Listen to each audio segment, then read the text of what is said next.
Oh, there he is, Mr. Troyer. Verne. How's it going? Man, it's been a while. It's been a long time. It's been a while.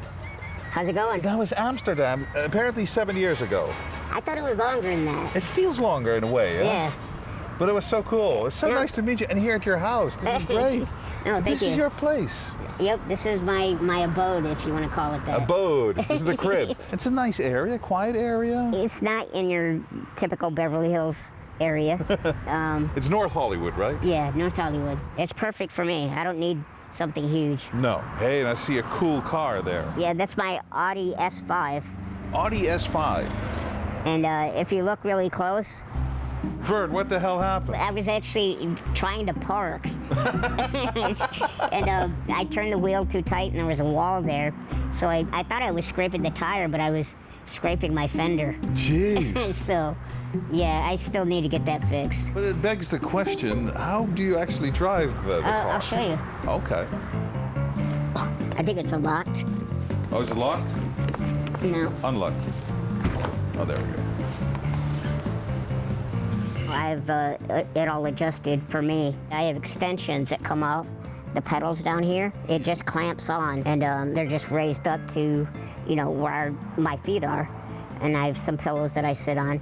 But I drive just like everybody else. Can you use this when you rent a car and you're out of town? I would have a duffel bag with my pillows in it and the extensions in it.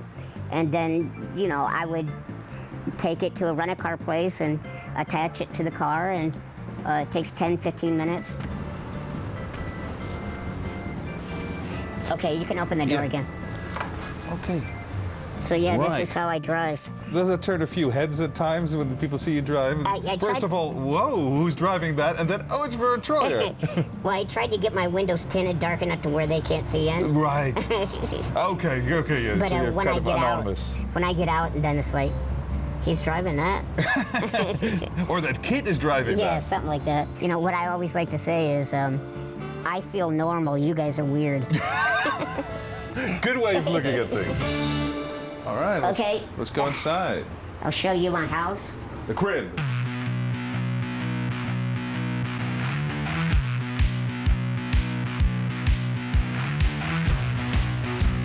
The kitchen. But you don't cook, do you, Verne? I'm not a great cook, but I can make toast like nobody else. And I can microwave the shit out of anything.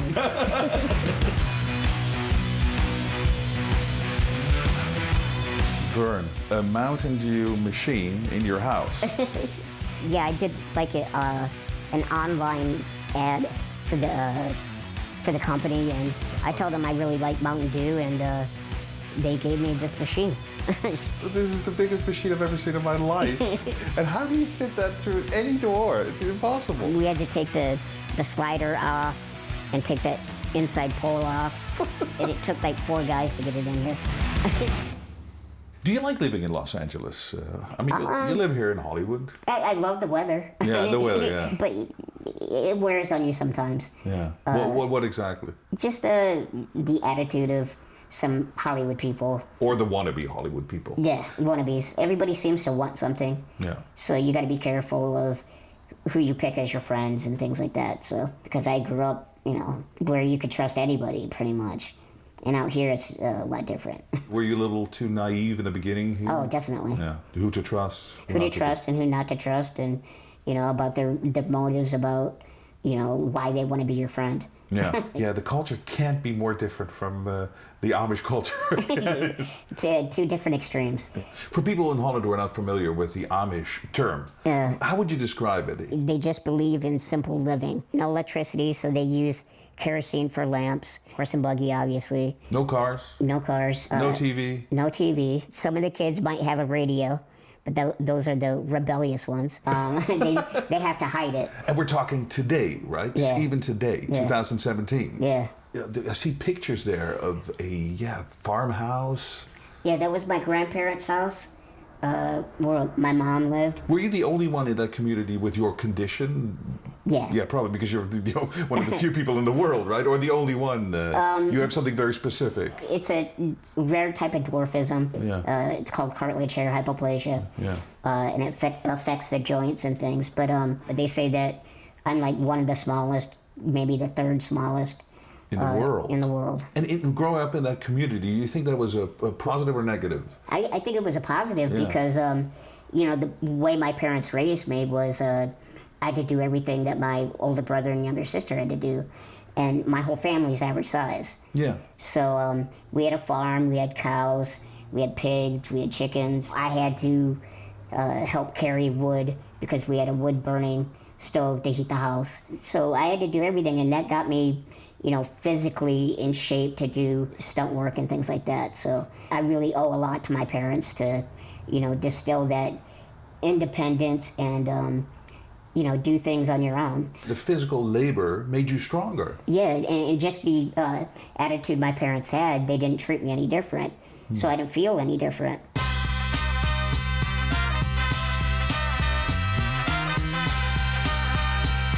What's your favorite award? I gotta say the MTV Movie Award for Best On-Screen Duo with Mike Myers and Austin Powers. So this is the legendary Shaquille O'Neal. Yep. This is back in like 2000. He had came out with this own clothing line called Dunk. Basically, it looks like he's dunking you. Yeah, he's like gripping my head like a basketball. Is this the office? This is my game room. Oh, your game room. Game room / office. This is where you have the powerful Hollywood meetings with executives and agents. And I've got a small desk, a small chair. I don't know if you've seen a movie called The Love Guru. Yes, yeah, of course. This is all that furniture. Oh, really? Yeah, I stole it from them. You know, obviously everything's miniaturized. Sure, cool. So, you know, what I like... Very comfortable room. For me, yeah. Yeah, it wouldn't be for me, yeah. You know, when I go out into the everyday life, nothing's, you know, adapted for me, so I have to adapt myself. Yeah. When I have somebody like you come to my place, I always like make them sit in my small furniture and let them know, you know, how uncomfortable it is. Because in real life, for you, it's the opposite of what I'm seeing right now. Oh, it's huge. Yeah. But I'm used to it, you know. That's how I grew up. But Verne, what's that? What's what? That's something I found on the internet. Really? Yeah. I put a wig on it just to make it, you know, scarier. I've met you twice now, yeah. And the thing, within like 10 seconds, you forget about your size. When you start talking, because it's, you know, you only see you as a personality and you feel, you know, your energy. Yeah. Do you get that a lot from people, that they get over that first bump quickly? I haven't really heard that before. No. They might feel that way, but thank you so much for saying that, because, you know, we're all just people. Yeah. And nobody's the same, so... What's the story behind this funny picture?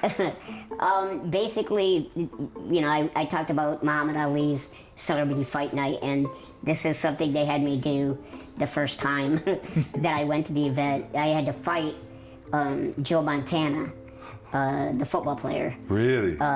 So basically, you know, I just gave him a low blow and he went down.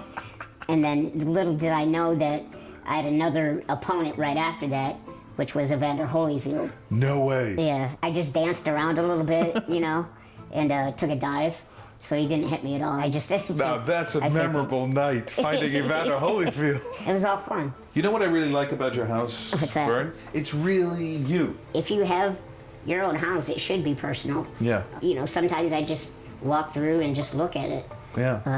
And, you know, having a signed jersey from Magic Johnson. Awesome. You know, there's not too many people have that. Tell me about that leap from Amish country to Hollywood. My junior, senior year in high school, I did a movie called Willow with Warwick Davis, and it had a little community of little people. I knew I could do that. Growing up in that small community, I just didn't know how. You know, I moved to Texas, outside of Dallas, which is a bigger city. Dallas is still not Hollywood. No, not still at a all. far cry from that. Yeah. And so what was the big break? Big break was a movie called Baby's Day Out. I was a stunt double for a 9-month-old baby. What kind of stunts does a 9-month-old baby do? Well, it's a John Hughes film, and basically There's these bad guys that kidnap the baby. The baby escapes, kind of like, you know, I had to crawl through traffic. Right, yeah.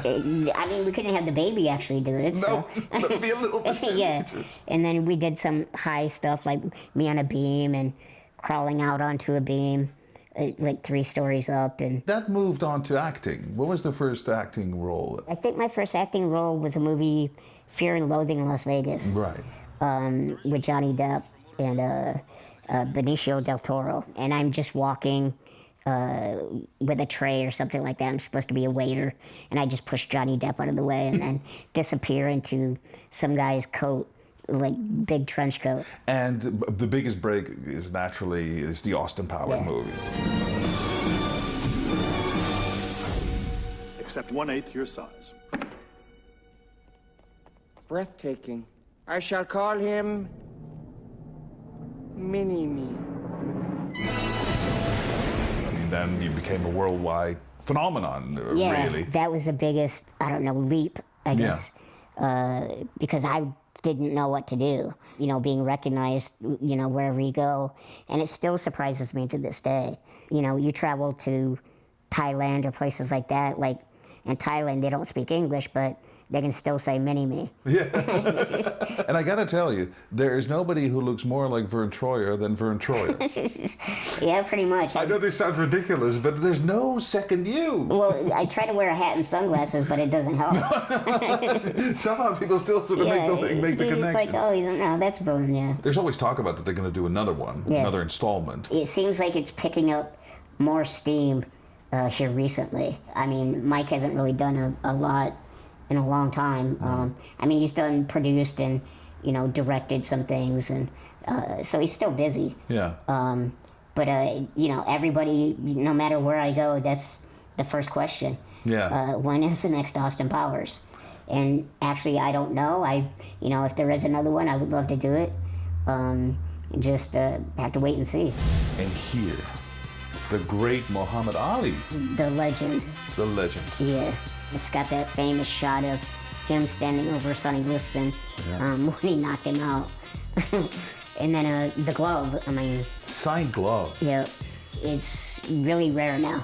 Have you met him? Yes. You get to meet some interesting people, Verne, huh? Yeah. Muhammad Ali, Shaq, met Michael Jordan a couple times. I've worked with amazing people, so, you know, being in this line of work is just, you know, you get that opportunity. Who were you most starstruck with? I would probably say Heath Ledger and Michael Jordan. Really? Yeah. You worked with Heath Ledger. Yeah. Yeah, that must have been some shock when the... We were on break and, you know, we were going to finish the movie in Vancouver for all the interior shots. And we had 2 weeks off, and that's when it happened. So, yeah, it was definitely a shock. And I'm actually glad that we were able to finish it, you know, for Heath. So people could see his last, you know, character role that he played in The Imaginarium. Yeah. Stay here.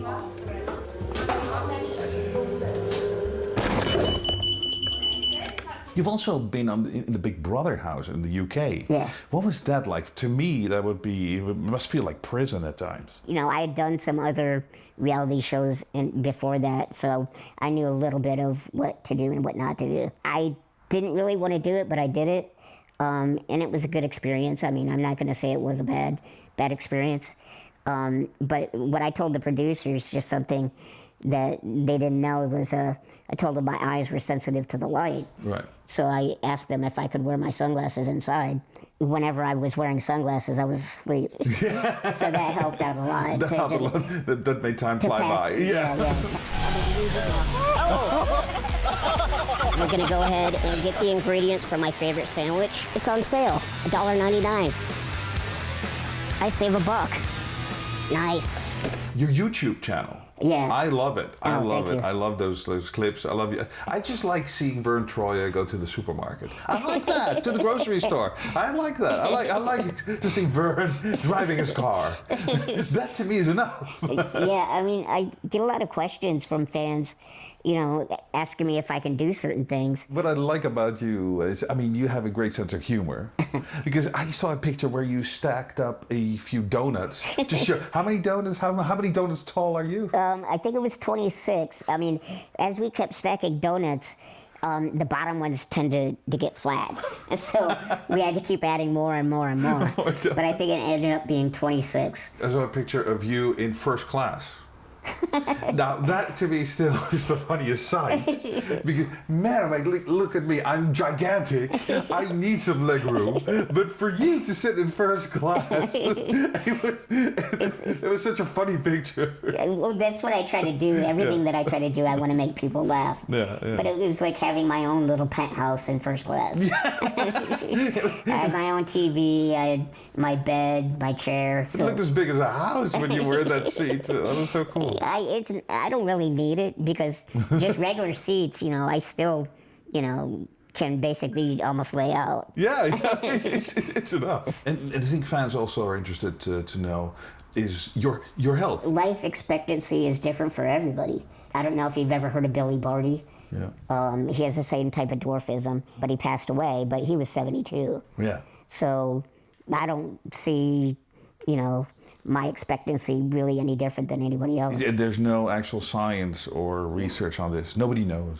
Nobody knows. I mean, it depends on how you live your life. Yeah. I just hope it's going to be a very long life. Me too. Because you seem to be having so much fun. Oh, definitely. And, we're always trying to come up with new ideas for the social media, and I love the interaction that the fans get to have. Yeah.